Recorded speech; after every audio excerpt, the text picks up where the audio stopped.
যাত্রার প্রথম ভাগে লন্ডন থেকে মুম্বাই এবং দ্বিতীয় ভাগে মুম্বাই থেকে কুয়ালালামপুরের যাত্রা পূরণ করে। তৃতীয় ভাগে বিমানটিকে কুয়ালালামপুর থেকে পার্থ যেতে হবে। বিমানটির তৃতীয় ভাগের যাত্রা পূরণ করার জন্য বিমানের নতুন পাইলট এবং নতুন বিমান কর্মী পাঠানো হয়। বিমান চালানোর দায়িত্বে ছিলেন তিনজন pilot, captain Eric Henry Moody, first officer Roger Graves এবং engineer officer Barry Townley Freeman.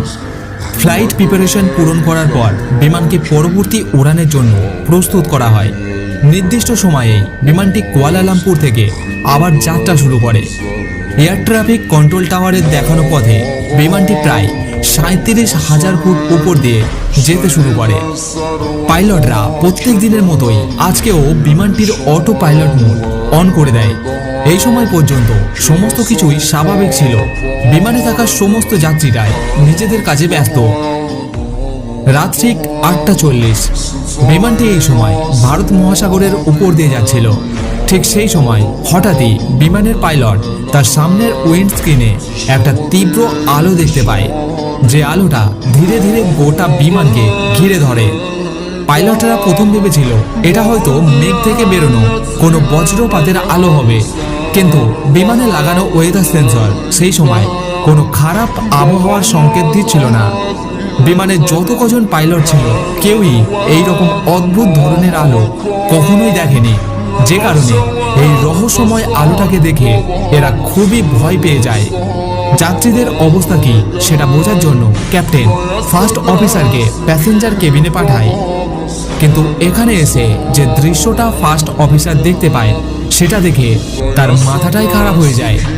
Passenger window দিয়ে বাইরের দিকে তাকাতেই দেখা যায় জানালার বাইরে বিমানের ডানার চারিদিকে তীব্র আলো ছড়িয়ে রয়েছে।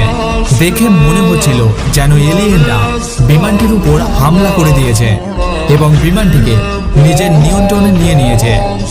ইঞ্জিন থেকে অদ্ভুত ধরনের আলো এবং উজ্জ্বল ধোঁয়া বের হচ্ছিল, আর ওই একই ধোঁয়া কেবিনের ভিতরেও ঢুকছিল। ধীরে ধীরে গোটা বিমানটা অদ্ভুত ধরনের ধোঁয়া এবং গন্ধে ভরে যায়। বিমানের চারিদিক থেকে ছোট ছোট পাথর লাগার শব্দ শোনা যাচ্ছিল, যার ফলে প্যাসেঞ্জাররা খুবই ভয় পেয়ে যায়। পাইলটরা এই অদ্ভুত ধরনের আলো এবং ধোঁয়ার বিষয়ে কিছু বোঝার আগেই ফ্লাইট ইঞ্জিনিয়ার জানায় বিমানের 1 নম্বর ইঞ্জিন বন্ধ হয়ে গেছে। ক্যাপ্টেন সঙ্গে সঙ্গেই ফ্লাইট ইঞ্জিনিয়ারকে বন্ধ হওয়া ইঞ্জিন রিস্টার্ট করতে বলে, কিন্তু ফ্লাইট ইঞ্জিনিয়ার 1 নম্বর ইঞ্জিনকে রিস্টার্ট করার আগেই হঠাৎই 2 নম্বর, 3 নম্বর এবং 4 নম্বর ইঞ্জিনও একের পর এক বন্ধ হয়ে যায়।